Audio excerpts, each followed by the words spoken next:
Most dating advice is lazy. Be confident, be more social, text less and create mystery, approach more women or go to the gym, make more money. All of this advice helps, but it misses the most important part. It gives you answers before it understands the problem. Imagine going to a doctor and saying, "My head hurts." But he doesn't ask you any questions. He just hands you a bottle of pills and says, "Take these." But you just saw him give the same bottle of pills to the guy with back pain. What would you think? But that's how dating advice works. You say, "I can't get dates." They say, "Approach more women." You say, "Women lose interest." They say, "Communicate less, create mystery." You say, "I always end up in the friend zone." They say, "Be more alpha because hypergamy or some shit," whatever they're saying these days. Nobody stops and asks the question that should come first. And that question is not what line you should use, not how long you should wait to text back, and not how to get her to like you. But what type of man are you? Because until you understand that, most dating advice is just a bottle of pills. So, stay with me, because by the end of this video, you're going to know exactly which area of your dating life is causing your problems. And to be honest, it's probably not where you've been told all these years. So, here's something most dating coaches will never tell you.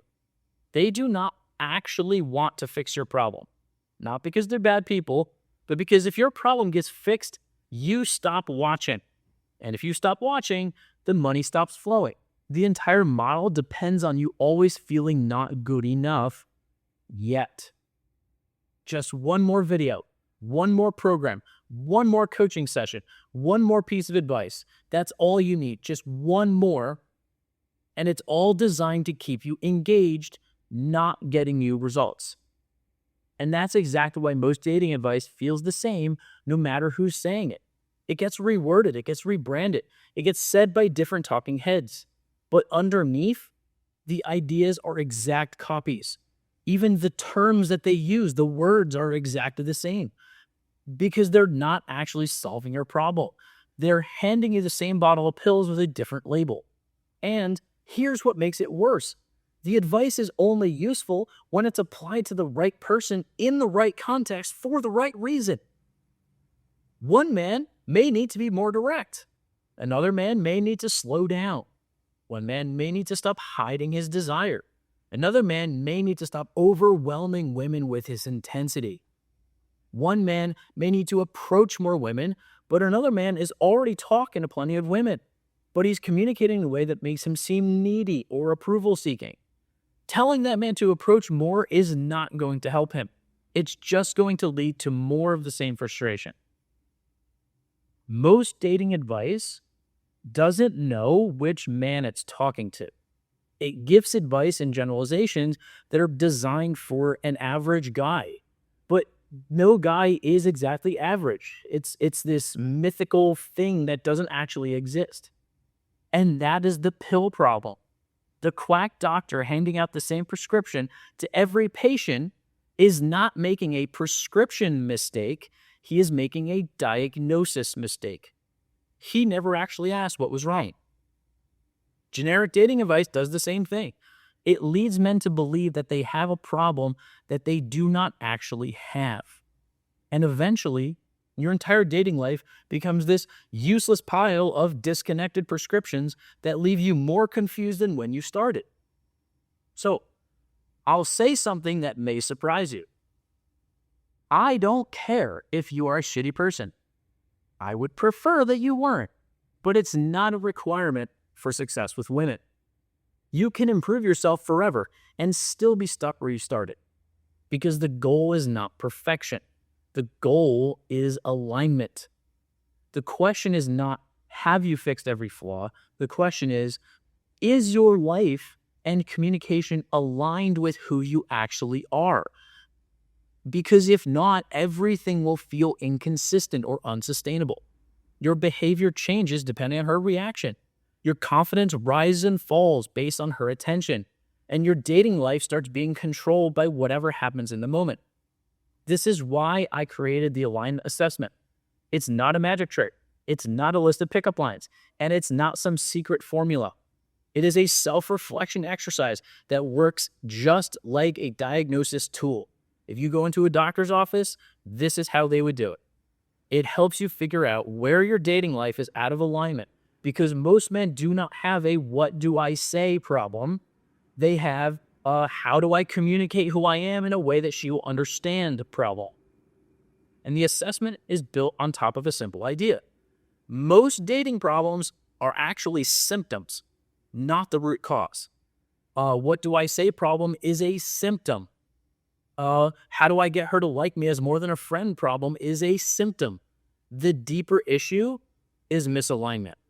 So you're either unclear in who you are or what you want, and that's a values problem, or you are living with a direction or purpose or identity, or you are living without a direction, purpose, or identity, and that is a story problem, or you're communicating in a way that lacks intention.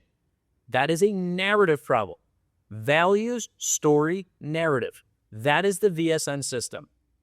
And in this video, I'm going to walk you through all three so that by the end, you know exactly where to look. Before we get into the pillars, the first part of the assessment asks you to do something most men have never actually done. You need to be honest about who you are. Not who you want to be, not who you wish you were, not who you think you should be, but who you actually are right here, right now. Because here's what I see constantly. Men who say they want a serious relationship, but they follow a bunch of dating advice from pickup artists and playboys.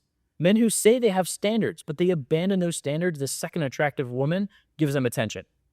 Men who say they're confident, what they actually had is a secret need for women to validate them. This is not a judgment. This is just a pattern that I've noticed across so many guys that I've met or worked with over the years. And this pattern matters because if you're not clear about yourself, every solution you try is just random. You're just taking shots in the dark. The advice may be answering a question, it's just not your question. It may solve a problem, just not your problem. Instead of "what do I do?" the assessment makes you ask, what is actually happening? And that is the diagnostic shift that I'm trying to make. Once you define the problem clearly and honestly, the three pillars are going to start to make sense. So the first pillar is values. Values are the foundation. So think about this for a second. You probably know exactly who you are around your friends. You're grounded, you're easygoing, you know what you want to say, you say what you think. Around your family, same thing. At work, you're competent, you make decisions, you're clear about what it is that you want and what you're doing. But around women, especially ones that you're generally attracted to, something changes.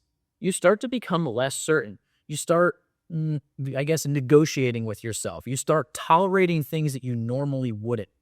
You start trying to figure out what she wants and becoming that. You tell yourself it is making her want you more, but the reality is it's not. It's just a slow loss of self. It's a loss of direction. It's a loss of your own sense of certainty. And she feels it, not because she's analyzing you, but because she's responding to you. This is a values problem. Not that you're a bad person and not that you don't have standards, but the women around you who matter most to you, your internal compass goes quiet. It starts spinning around and you don't know which direction you should be going. The values section of the assessment is designed to help you see that clearly. Do you know the type of people you actually connect with? Do you have standards that you enforce, even when she's beautiful or even when she's not around? Do your decisions come from what you actually want or managing how she feels about you or some other expectations? If your values are weak or unclear, your dating problems are usually going to look like confusion or neediness or inconsistency or over-attachment.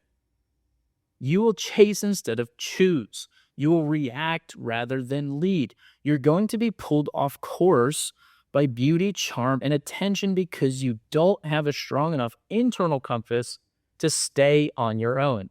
And this is exactly why be confident is such incomplete advice. It's like handing someone a pill for confidence without saying where the self-doubt is actually coming from. Confidence doesn't come from pretending. Confidence comes from knowing what to do next. I say this all the time. When you know what matters to you, you know what to move towards. This, by the way, is why I said earlier, I don't necessarily care if you're the most perfect person. Self-improvement is not what's important. What's important is that you know where you're going. When you know what is not in alignment with you, you know what to walk away from. That is conviction. And conviction is what most people are actually trying to describe when they say the word confidence. So change your vocabulary. Anytime someone says be confident, what they're really saying is act with conviction. So the first diagnostic question is, are your values clear? Because if they're not, confidence will always feel like something that you're putting on as a performance, that you're just acting. Now, clear values are essential, but knowing who you are is only part of the picture, because a woman is not just responding to your personality. She is responding to your life, and that's where story comes in. The second pillar is story. Your story is your identity and your life direction. It is who you are and who you are becoming. And here's what I want you to think about that. Have you ever had a really good conversation with a woman, the kind where everything genuinely clicked and she was laughing and everything, she seemed genuinely engaged, and then nothing happened? Crickets. She left you on red and you never heard from her again. She liked you. She did. But she didn't feel drawn to you. She enjoyed talking to you, but she could not picture herself with you. That is a story problem. It is not a personality problem. It is not a looks problem. You don't need to go and hit the gym to fix this problem. You don't need to make more money. It is a story problem. Because attraction is not about how you behave in the moment. It is about the context behind the behavior. A man can say all the right things, but if his life is empty, stagnant, or directionless, women will feel that. They feel when a man is waiting for a relationship to give his life meaning. They feel when his excitement only comes from her attention. They feel when he's trying to make her the center of a life that doesn't have a center of its own. And that's not attractive. Not because she's judging you, but because you're putting too much pressure on her. A woman doesn't want to become your source of meaning. She wants to feel like she's joining a life that already has motion. That's what story is. The role you're playing in your own life, the sense that you're not just existing, but building something, becoming something, that there is a future, that you are something more than what you are. And that is where a lot of men get misled by bad dating advice. Go to the gym can absolutely be useful, but a guy with muscles is not a story. A guy who trains because he's building something, because he likes to compete, because he wants to be a bodybuilder, because he's trying to overcome something, he's trying to work towards something. That is a story.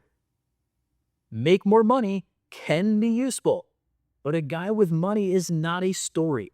A guy who works, a guy who invests, a guy who builds something with intention, that is a story.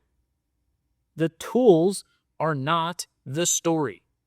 What you're doing with them is. So, if your story is weak, your dating life may feel stagnant in ways that you can't quite explain. You may not be doing anything obviously wrong. You may not be unattractive, but there's no gravity. There's no sense of momentum for your life. There's nothing to pull her into your life. There's nothing compelling about you. And the women feel that absence even when they can't necessarily name it. The story section of the assessment asks, are you actively building something meaningful? Does your life have direction? Are you proud of what you're creating? Does your life have purpose, adventure, and identity that a woman can feel that she's being invited into?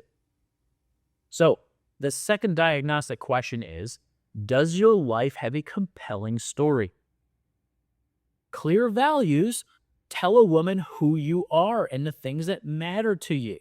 A compelling story shows her a life that she can feel. What is the experience that she's going to have with you? What kind of guy are you?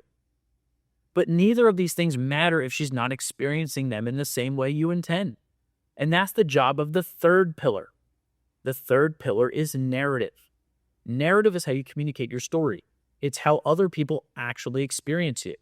And this is where most dating advice is targeted, and it almost always misses.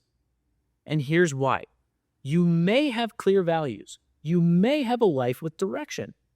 But that doesn't mean that's what women are experiencing when they are with you, even if you think they are.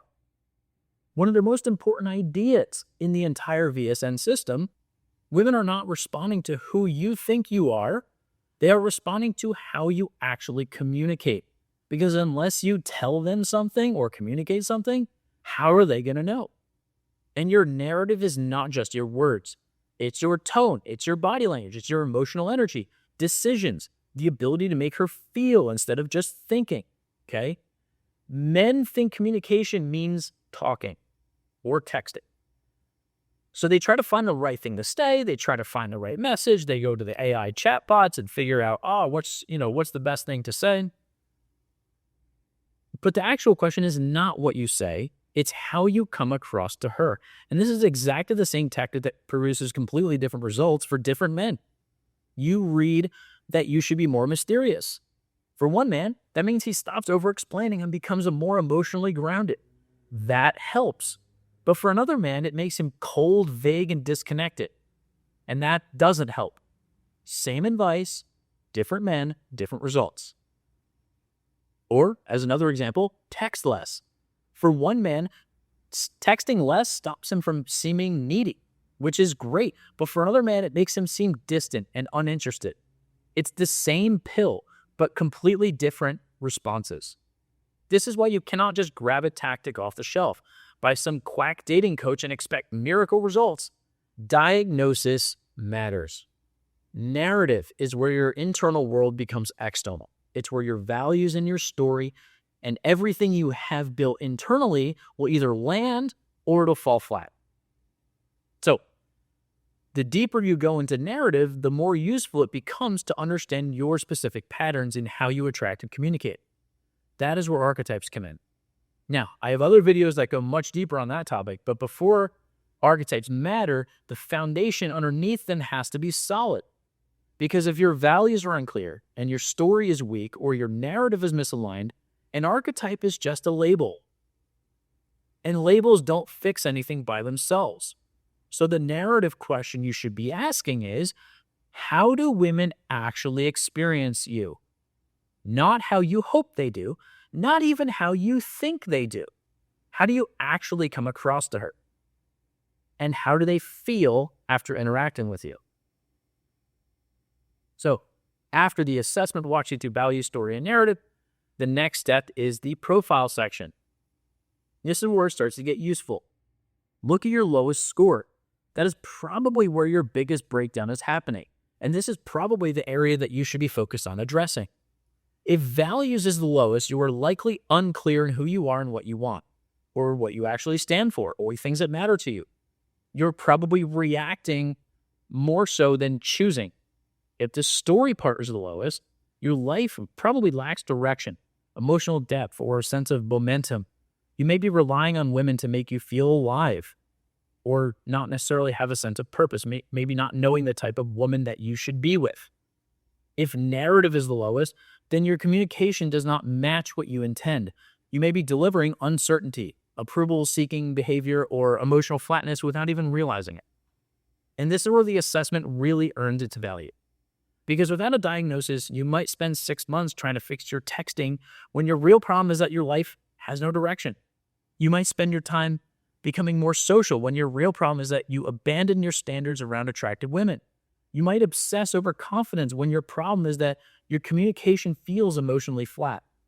You might endlessly modify yourself. You might endlessly improve yourself, hoping that one day you become acceptable, when the real issue is that none of it is connected to coherent identity. It is a different symptom, and different pills are needed. The profile section gives you a mirror. It is not going to hand you a complete solution. Your specific dating problem needs specific context. If your texting is bad, I would need to see the actual text. If your dating goes nowhere, I need to understand what is actually happening on those dates. If women lose interest, I would need to know where the emotional shift is happening. That is what coaching is for. But the assessment tells you where to look. And knowing where to look can save you an enormous amount of wasted time. The final part of the assessment is the reset. This is where the assessment shifts from awareness to intention. Because awareness matters. But awareness alone is not enough. You can realize that your values are unclear, but now what? You realize that your story is weak, which is good, but where do you start to make the change? You realize that your narrative isn't communicating what you want, but what do you actually change? The reset section is not to solve a specific problem. That is not what this assessment is designed to do. It is about creating a clearer starting point for you to make improvements going forward. The values reset is about defining what actually resonates with you, not what society tells you to want, not what dating content tells you to value, not what you think makes you look impressive, but what actually feels right for you, what feels natural, what feels normal. That's the most important thing. The story reset is about identifying what you do, what you build, what you pursue, what you live by. These are the things that are contributing to the person that you are and the person you are becoming. Your life needs a center. Your life needs motion. It needs momentum. A clear sense of this is who I am and this is where I'm going. The narrative reset is about thinking intentionally about the impression you create. What does it feel like when women interact with you? What emotional experience are you creating? Beyond just words, what kind of relationship are you implying through the way that you communicate? Because attraction is not just a reaction to traits. It is a reaction to experience. Women do not respond only to facts and logic of who you are. They respond to what it feels like to be around you. And that feeling is created through alignment. Your values give you clarity. Your story gives you direction. And your narrative gives you expression. When all these things are aligned and you stop memorizing lines and you stop becoming someone that you're not, that's where dating becomes less confusing. It is not easy. It's not automatic. And it's not effortless. But your effort will be much clearer. You know what you're trying to communicate. You know the kind of woman that fits into your life. You understand where your behavior is coming from. And you know what areas need attention. That is the purpose of this assessment. It is not to fix everything in one sitting. To give you the one thing most dating advice has never given you. A real diagnosis. If this resonated with you, you can download the free assessment using the link below. When you do, you'll be joining the Men's Lab newsletter, where every week I send actionable dating advice based on real-life scenarios from people that I know, my own life, the lives of clients. I also send content updates and occasionally special offers exclusive to subscribers. The assessment is the starting point. The newsletter is where we get to go deeper than just YouTube videos. So take your time with the assessment, be honest, and don't try to make yourself look good on paper because that doesn't really help. So if you're tired of guessing and you're tired of collecting advice that never seems to fit, then you should start here, figuring out what type of man you are, figuring out where your misalignment is, and figuring out the right problems that you should be solving. Because most dating advice asks what you should do when the question that comes first is, what type of man are you? My name is Ethan. I started the Men's Lab to help guys like you get results in your dating life through alignment. If you liked the video, please hit the like button and subscribe if you want more. Otherwise, I'll see you guys next time.